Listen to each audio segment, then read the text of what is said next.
Student, कैसे हैं आप लोग। और मैं सारे प्यारे अभिभावकों और आदरणीय बुजुर्ग वालों को पहले से प्रणाम करता हूं। मैं आशीष दीवान उर्फ बाबा सर, बहुत दिनों से एक आपसे जुड़ाव जो रहा है, उस जुड़ाव की कड़ी को आगे बढ़ाते हुए, इस पड़ाव को आगे बढ़ाते हुए, क्योंकि कई प्रश्न मेरे पास पेरेंट्स से भी आ रहे हैं, बच्चों के भी आते हैं, और कई बुजुर्ग जो हमारे को आशीर्वाद दिए रखते हैं, उनके भी कई प्रश्न हैं जिनका मैं आपको आज समाधान करके देना चाहता हूं। मैं बताना चाहता हूं कि आखिर ऐसा क्या वजह रही कि बाबा सर ने जो फिजिक्स की क्लासेस है, आशीष दीवान फिजिक्स क्लासेस इंडिविजुअल स्टार्ट की जयपुर के अंदर।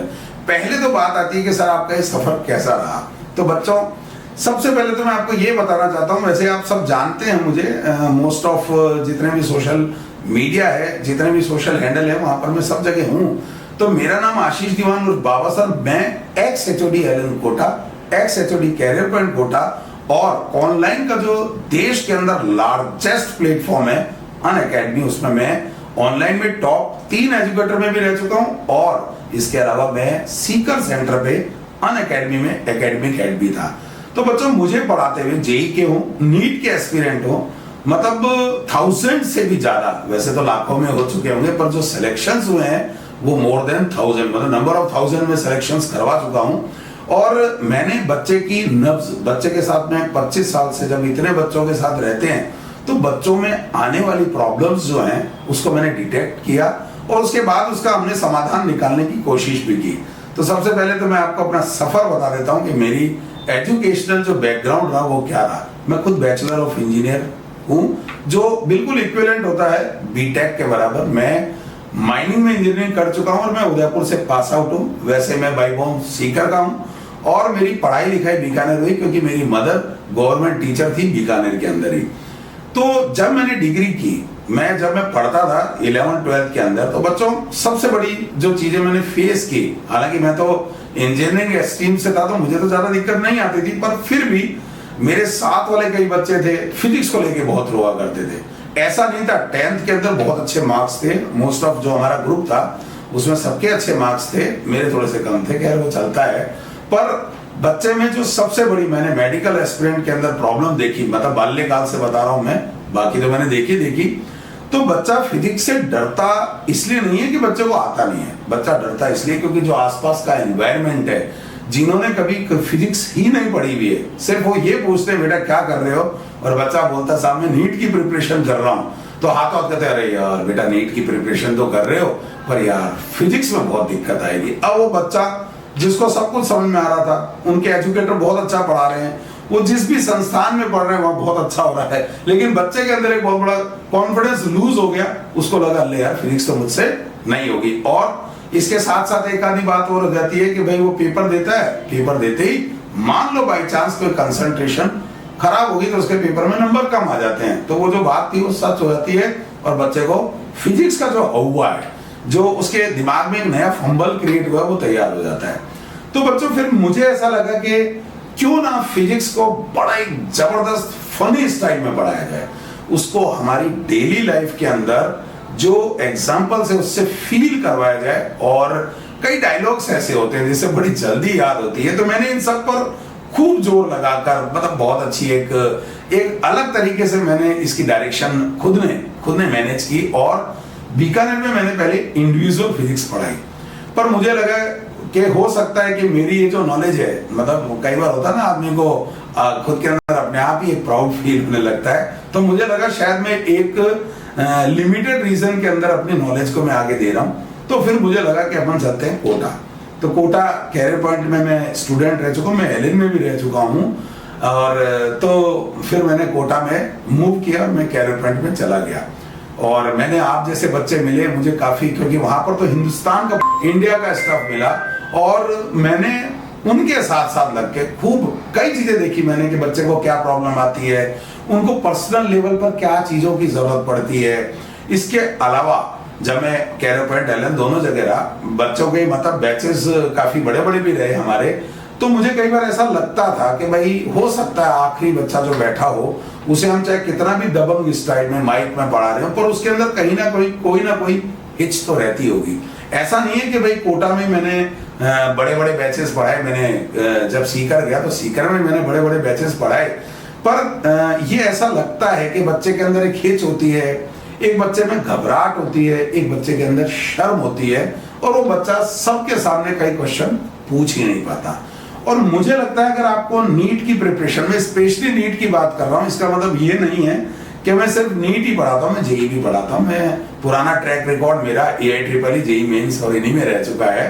तो मेरे कहने का मतलब ये है कि जो स्पेशली आज की जो सिनेरियो है उसके अंदर मैंने देखा इस बार नीट का पेपर, साफ फिजिक्स का बड़ा अच्छा पेपर आया, मुझे अच्छा भी लगा, मुझे क्या सबको ही अच्छा लगा कि पेपर में एक टेस्ट था, एक ऐसा था कि वास्तव में आप डॉक्टर इंजीनियर अगर बन रहे हैं तो आप में वो कैलिबर होना चाहिए, वो आपको सारी चीजें आनी चाहिए जो वास्तव में पहले किसी जमाने में पेपर आया करते थे, उसी तरह का पेपर।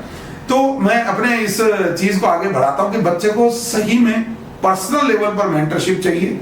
अब 300, 250, 200 या मोर देन 150 के अगर बैच आप पढ़ रहे हो, उसके अंदर बैठे हो, तो मुझे लगता है कि आपकी शायद कंसंट्रेशन कहीं ना कहीं तो खराब होती होगी। तो इस चीज को आगे बढ़ाते हुए जैसे जयपुर आया, मैंने देखा कि अभी भी देश के ऐसे कई कोने, कई कैपिटल, कई ऐसे रीजन है जहां पर इंडिविजुअल सब्जेक्ट, चाहे वो फिजिक्स हो या केमिस्ट्री या बायो जो भी हो, इंडिविजुअल खासकर फिजिक्स पढ़ाने के लिए अभी भी टीचर्स आपको कम मिलेंगे। आपको इंस्टीट्यूशन में मिल जाएगा, पूरा का पूरा एक पैकेज मिलेगा, सब कुछ मिलेगा, पर पर्सनल लेवल पर जो फिजिक्स की आपको जरूरत होती है ऐसे नहीं है। तो फिर मैंने ये जयपुर के अंदर ये कदम उठाया और सबसे बड़ी बात ये रखी कि इसके अंदर पर्सनल मेंटरशिप तो है ही है। बैचेस जो हमने साइज रखा हुआ है पूरे गिन के है 36 मतलब 36। इसके ऊपर एक भी बच्चा बैच के अंदर हम नहीं बिठाते और बिल्कुल खुला खुला बच्चा बैठना चाहिए। कॉम्पैक्ट बैच हो जिससे बच्चा आई टू आई कांटेक्ट करके एजुकेटर से आराम से प्रॉब्लम्स भी पूछ सके और उससे दिक्कत भी नहीं रहे। और इसके अलावा टेस्ट रेगुलर रखे गए हैं, हर 3 दिन में टेस्ट है, मतलब वीक में 2 बार टेस्ट की फ्रीक्वेंसी है। सेमी मेजर, मेजर, उनका प्रॉब्लम, उनके सॉल्यूशन वो सारे आपको मिलते हैं। और इसके अलावा फीस ऐसी रखी है जो आप सोच नहीं सकते, जिससे हर एक तबके के पास जो बेचारे अफोर्ड नहीं कर सकते वो भी हमारे पास आकर फिजिक्स का पूरा ज्ञान ले सकते हैं। और हमने 3 दिन फ्री डेमो क्लास रखी। और अगर किसी बच्चे को, किसी स्टूडेंट को अगर ज्यादा डेमो क्लासेस चाहिए, मतलब 1-2 दिन, 4 दिन ज्यादा एक्स्ट्रा चाहिए, तो उसमें हमें कोई प्रॉब्लम नहीं है। पर हमारा मेन मोटो है बच्चा अच्छा सीख के जाए, पूरा सिलेबस ढंग से करके जाए, जिस रिदम से, जिस रेट से वो बैच के अंदर पहले दिन एंट्री ले रहे हैं, आखिरी तक जाते जाते उनका एक तो टाइमली कोर्स हो, उनके टेस्ट सीरीज पूरी मिले और वो आराम से हर एक चीज को समझ सके। तो जो नीचे डिस्क्रिप्शन है उसमें हमने आपको लिंक दे रखा है, उसमें आप सारे एड्रेस, व्हाट्सएप नंबर, आपको जिस भी तरीके से मुझसे जुड़ना है तो आशीष दीवान फिजिक्स क्लासेस में आप जुड़ सकते हैं। और कई बच्चे जयपुर नहीं आ सकते, वैसे तो कोशिश करनी चाहिए, ऑफलाइन आने में एक अलग आनंद है, पर मैं ये नहीं कह रहा कि ऑनलाइन में भी आनंद नहीं है। हमारी क्लासेस में आपको एक जैसा स्वाद ही मिलेगा। अगर आप देश के कोने में, कश्मीर में है, गोवा में है, महाराष्ट्र में है, पंजाब में है, हरियाणा में है, छत्तीसगढ़ में है, मध्य प्रदेश में है और आप नहीं आ सकते हैं, तो आपके लिए ऑनलाइन क्लासेस भी हैं जिसमें आपको बिल्कुल ऑफलाइन मिलेगा, टेस्ट, क्विज, हर एक चीज मिलेगी। बस मैं चाहता हूं आप अच्छी तैयारी करें। और मेरा हर पेरेंट्स के लिए एक मैसेज है, मेरी एक रिक्वेस्ट है कि देखो, हर बच्चे का एक कैलिबर होता है। मुझे पता है हर बच्चा डॉक्टर इंजीनियर नहीं बन सकता और ना बन पाता है, पर इसका मतलब ये नहीं है कि हम हमारे बच्चे को, बच्चा हमारा है, हम हमारे बच्चे को, क्योंकि मैं भी एक पेरेंट हूं, मैंने कभी मेरे बच्चों पे इस तरह का कोई प्रेशर नहीं दिया और ना मैं देना चाहता हूं। जो जिनकी लाइन है वो लाइन वो चुनेंगे। हम ये कर सकते हैं उनके साथ सकारात्मक रूप से, पॉजिटिवली उनको हम मोटिवेट कर सकते हैं। बच्चे में कैलिबर होता है, जरूरी नहीं है कि वो केवल डॉक्टरी क्षेत्र में या चिकित्सा के क्षेत्र में आगे नाम करे या इंजीनियरिंग के क्षेत्र में आगे काम करे। वो आईएएस बन सकता है, वो आईपीएस बन सकता है। आप उनके कैलिबर को पहचाने, वो स्पोर्ट्स में जा सकते हैं। अगर सभी बच्चों को हम एक ही दौड़ में लगाएंगे तो स्पोर्ट्स में कौन जाएगा? कौन बनेगा सचिन तेंदुलकर? कौन बनेगा विराट कोहली? कौन बनेगा मिसाइल मैन? कौन रिसर्च करेगा? तो हमें हमारे बच्चे का कैलिबर पहचानना है, उनको जिस जगह पर इंटरेस्ट है, मैं ये बिल्कुल नहीं कहूंगा कि आप उसे नीट की प्रिपरेशन कराएं या केवल इंजीनियरिंग करवाएं और फिजिक्स के लिए या कहीं पर भी पढ़ाने के लिए आप कोचिंग संस्थान में भेजें। आप उसका कैलिबर पहचाने। अगर कैलिबर उनका है, थोड़ा बहुत लगता है आपको कि एक अच्छी डायरेक्शन की जरूरत है, तो आप निसंकोच होकर कैरियर की गाइडेंस भी अगर आपको चाहिए हो तो मेरे व्हाट्सएप नंबर भी नीचे दिए हुए हैं। आप फ्रीली, फ्रैंकली और जब मर्जी चाहे आप उससे संपर्क कर सकते। तो बच्चों, आप सबको मेरी तरफ से ऑल द बेस्ट है, लव यू ऑल। और मेरा सभी अभिभावकों से एक बार फिर विनती है कि प्लीज बच्चे का कैलिबर पहचाने। हमारा बच्चा हमारा अभिमान है और ये बहुत अच्छा करेगा। All the best.